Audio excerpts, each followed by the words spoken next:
أعوذ بالله من الشيطان الرجيم بسم الله الرحمن الرحيم الحمد لله رب العالمين والصلاة والسلام على أشرف الأنبياء والمرسلين نبينا وحبيبنا محمد صلى الله عليه وسلم تسليما رب اشرح لي صدري ويسر لي أمري واحلل عقدة من لساني يفقهوا قولي سبحان لا علم لنا إلا ما علمتنا إنك أنت العليم الحكيم يا أيها الذين آمنوا اتقوا الله ولتنظر نفس ما قدمت لغد واتقوا الله إن الله خبير بما تعملون.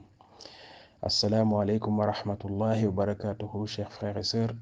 À l'occasion de ce vendredi, qu'Allah subhanahu wa ta'ala nous accorde sa grâce, qu'Allah subhanahu wa ta'ala nous pardonne et nous compte parmi les meilleurs de sa création, bi rahmatika arhamar rahimin.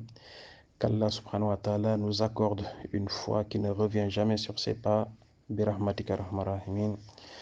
Chers frères et sœurs, je voulais juste aujourd'hui aborder avec vous une des histoires qui est relatée dans la sourate Al-Kahf, qui est donc la sourate 18, qu'il est donc recommandé de lire tous les vendredis.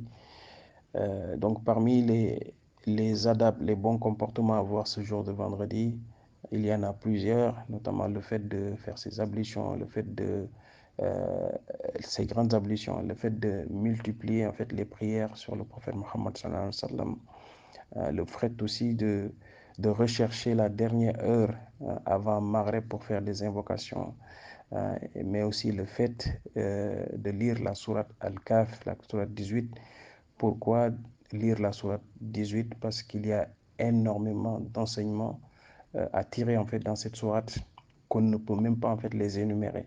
Chaque jour que tu lis cette histoire, ça te donne quelques enseignements de la vie d'ici-bas, mais également de l'au-delà. Énormément d'enseignements. Aujourd'hui, je voulais juste aborder avec vous l'une des histoires donc qui est l'histoire de la caverne.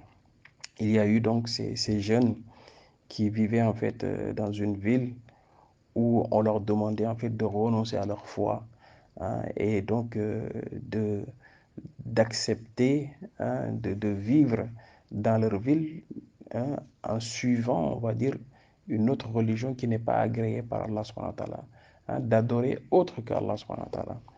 Donc ces jeunes-là, ils ont voulu préserver leur foi. Ils ont voulu préserver leur foi et pour cela, ils ont décidé donc de faire une hijra. Ça veut dire en fait de quitter un endroit hostile où tu ne peux pas faire ton adoration vers un endroit plus apaisé, un endroit plus calme, un endroit où la personne peut, en l'occurrence ces jeunes-là, peuvent donc adorer Allah subhanahu wa ta'ala sans difficulté. Donc ces jeunes ont décidé de quitter cette ville. Et donc étant donné en fait que ils avaient peur en fait qu'on les attrape, donc ils sont partis en fait se réfugier dans une grotte, dans une caverne. Et dans cette caverne-là, ils sont restés dans cette caverne pendant 309 années. 309 années. Donc 309. Donc ils ont voulu en fait dormir pour se reposer. Mais Allah subhanahu wa ta'ala, de par sa miséricorde infinie, leur a fait endormir pendant 309 années. Et quand ils se sont réveillés, et donc ils ne savaient même plus en fait la durée de combien de jours en fait ils ont dormi. Il y en a qui pensaient que c'était un jour, il y en a qui pensaient que c'était plus. Donc ils ont dormi pendant 309 années. Donc quand ils se sont réveillés, donc l'un des jeunes est sorti en fait pour aller chercher de la nourriture. De la nourriture pour donc pour tout le monde, pour tout le groupe. Et donc il est sorti donc en faisant attention pour pas se faire attraper. Et donc lorsqu'il est parti en fait pour acheter de la nourriture, les pièces qu'il a sorties, ce sont des pièces qui dataient bien évidemment de 309 années. Donc il y a eu un nouveau peuple qui est là. Et donc le vendeur en fait, il a réalisé en fait qu'il y avait quelque chose qui se passait puisque comment on peut présenter en fait des pièces qui datent de très très longtemps. Donc c'était un trésor. Donc ce jeune en fait, il a eu peur, mais le vendeur en fait, de par son intelligence, a donc appelé le roi de cette époque-là, qui est venu donc pour poser des questions en fait aux jeunes.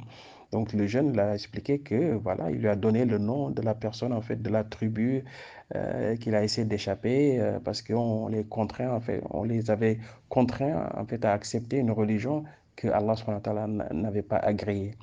Donc c'est là que le roi a compris en fait, hein, de par donc c'est de l'histoire, qu'il s'agit vraiment en fait d'un miracle, qu'il s'agit en fait d'un peuple ancien, donc ils ne croyaient pas, donc ils ont suivi le garçon jusqu'à la grotte, qui les a montré donc en fait où se réfugier ses autres compagnons.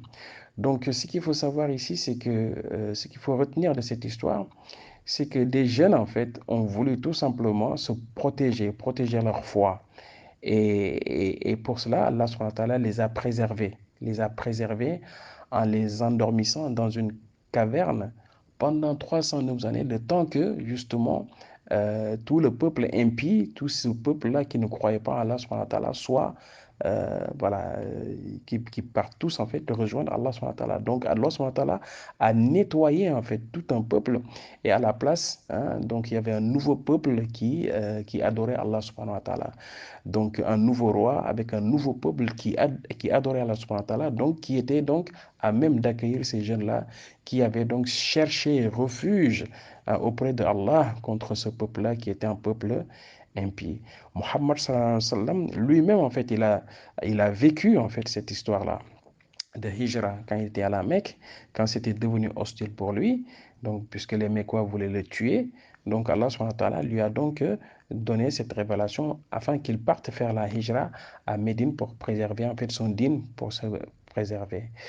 Donc, la morale de cette histoire est donc, elle est celle-là. Lorsque la personne en fait se retrouve dans une situation difficile où donc cette personne ne peut pas pratiquer sa religion, donc à l'instar donc de ces jeunes-là qui se sont réfugiés, qui ont décidé de partir, ou bien à l'instar même de Rasulullah sallallahu alayhi wa sallam qui a quitté sa ville natale pour aller s'exiler.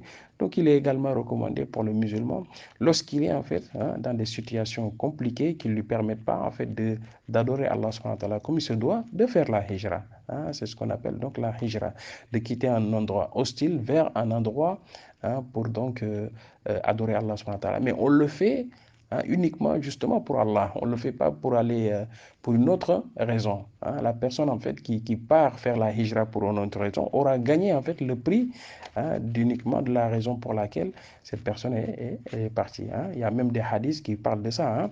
Innamal a'malu binniyati, l'intention.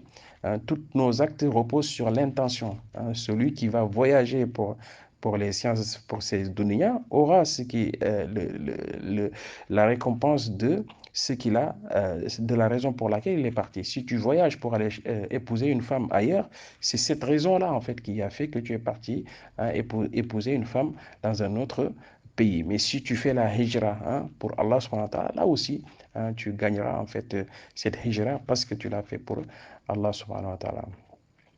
Donc, et les savants contemporains, en fait, quand ils analysent cette histoire, ils en tirent en fait deux formes de hijra. Deux formes de hijra. La hijra, donc le fait de quitter un pays pour aller dans un autre, ça c'est la hijra physique. Hein, la hijra physique, hein, tu quittes un pays pour aller dans un autre pays, une ville pour aller dans une autre ville, un quartier, etc. Ça c'est la hijra physique, hein, comme Muhammad sallallahu alayhi wa sallam l'avait fait, comme les jeunes là également l'ont fait, hein, comme l'histoire là nous le raconte. Ça, c'est la première forme de hijra, la hijra physique. Par contre, il y a une autre forme de hijra où la personne vit, hein, continue de vivre avec les gens, dans un endroit qui est hostile pour l'adoration d'Allah subhanahu wa ta'ala. Par contre, il vit avec eux, mais tout en restant, on va dire, à l'écart. Hein. Tu vis parmi des gens, mais tu ne t'associes pas en fait hein, à certaines de leurs activités. Tu ne t'associes pas en fait à leur vie réelle, hein, tout ce qu'ils font.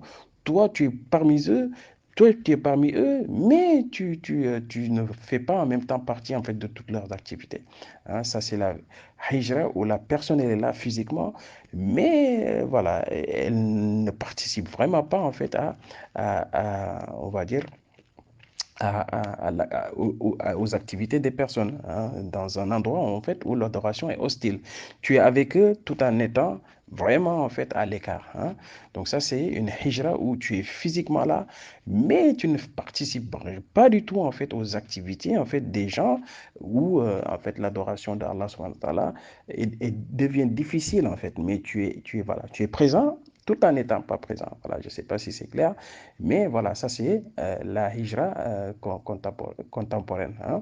Tu es dans un pays, l'adoration est hostile, mais avec ton intelligence, tu réussis quand même à rester dans ce peuple-là, mais tout en étant vraiment séparé, hein, avec eux, en évitant justement certaines choses qui justement vont faire que ton adoration envers Allah subhanahu wa ta'ala soit dégradée ou ne soit pas conforme.